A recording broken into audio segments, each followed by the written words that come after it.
પોરબંદરના builder, broker, engineer અને building materials association દ્વારા બાઇક રેલી યોજાઈ હતી, જે રેલી બાદ શહેરના ડીપી પ્લાનના અભાવે બંધ પડેલી બાંધકામ પરમિશન તાત્કાલિક શરૂ કરવા મહાનગરપાલિકા ખાતે આવેદનપત્ર પાઠવવામાં આવ્યું હતું. પોરબંદર નગરપાલિકામાંથી મહાનગરપાલિકામાં રૂપાંતરિત થતાની સાથે જ પોરબંદર શહેરમાં બાંધકામની પરમિશન આપવાનું બંધ કરી દેવામાં આવ્યું છે. હાલ મહાનગરપાલિકા શહેરમાં નવો ડેવલપમેન્ટ પ્લાન તૈયાર કરવામાં આવી રહ્યો છે, જેથી અમુક વિસ્તારમાં બાંધકામની પરમિશન આપવામાં આવતી નથી, જેને લઈને પોરબંદર શહેરનો સંપૂર્ણ બાંધકામ ઉદ્યોગ ઠપ્પ થઈ ગયો છે. બિલ્ડરો, એન્જિનિયરો, કોન્ટ્રાક્ટરો અને હજારો મજૂરો સહિત સિમેન્ટ, લોખંડ, પ્લમ્બિંગ, ઇલેક્ટ્રિકલ અને ટ્રાન્સપોર્ટ જેવા અનેક વ્યવસાયો પર આર્થિક સંકટ ઊભું થયું છે.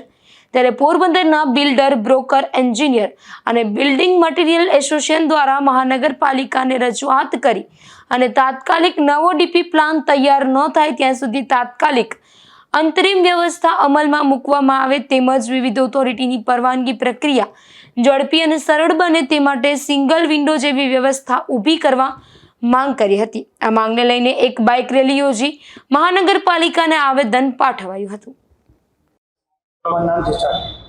નિલેશ રૂઘાણી. આજરોજ અમે બધા મહાનગરપાલિકા ખાતે એક આવેદનપત્ર દેવા આવ્યા છે, જેનો વિષય છે કે આજે છેલ્લા 15 મહિનાથી આ પોરબંદરના વિસ્તારમાં મહાનગરપાલિકાનો જ વિસ્તાર આવે છે, એમાં પરમિશનો બંધ છે. તો આ ધંધા સાથે સંકળાયેલા લોકો ખૂબ જ હેરાનગતિમાં છે. અત્યારે આખું ગામ એક તો મંદીના માહોલમાં છે, અને અત્યારે જે આ બિલ્ડિંગનો ઉદ્યોગ છે એ એટલા બધા લોકોને રોજગારી આપે છે, કોઈને કહેવાની જરૂર નથી, બધાને ખબર છે કેટલા લોકોને રોજગારી, કડિયા કામથી મજૂરથી માંડીને મોટા બિલ્ડર સુધીના અને એના સપ્લાયર જે વેપારીઓ છે એ બધાને સમસ્યાઓ છે. તો જે કારણોસર પરમિશન નથી મળતી, તો કયા કારણોસર નથી મળતી, ક્યારે મળશે, આનો કોઈ સમય મર્યાદા નક્કી થવી જોઈએ. એના માટે આજે અમે આવેદનપત્ર દેવા આવ્યા છે. પણ છેલ્લા કેટલા સમયથી આ રજૂઆત કર્યા બાદ કંઈ એનો સચોટ નિર્ણય નથી આવતો કે ભાઈ ક્યારે ચાલુ થશે, ક્યારે નહીં થાય.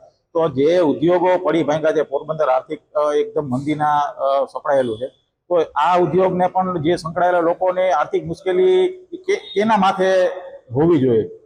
જે પોતાનું ઘર ચલાવવા માટે જે કામ કરે છે, તો એનું ઘર અટાણે પરિસ્થિતિ એવી છે કે મંદીના માહોલમાં ઘર ખર્ચા પણ નીકળતા નથી. તો આ ઉદ્યોગ બંધ થઈ જાય અને અટાણે થઈ ગયેલો જ છે, તો જે આર્થિક પરિસ્થિતિ તંગી ઊભી થઈ છે એની જવાબદારી કેની?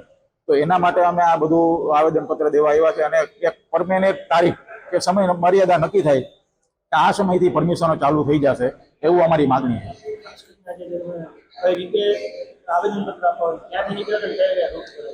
આજે જે ધંધા સાથે સંકળાયેલા તમામ લોકો નશન ટેકરીથી બાઇક રેલીના સ્વરૂપમાં નીકળી પુવારો થઈ અને મહાનગરપાલિકા ખાતે મોટી સંખ્યામાં લોકો જોડાઈને આવ્યા છે. બધાની સમસ્યા છે, આખા ગામની સમસ્યા છે. તમામ લોકોએ આમાં સહકાર પૂરો પાડવો જોઈએ અને બધાને આર્થિક રીતે સક્ષમતા મળે એવું આ તંત્રનું પણ ફરજ છે કરવાની, એવી અમારી માગણી છે.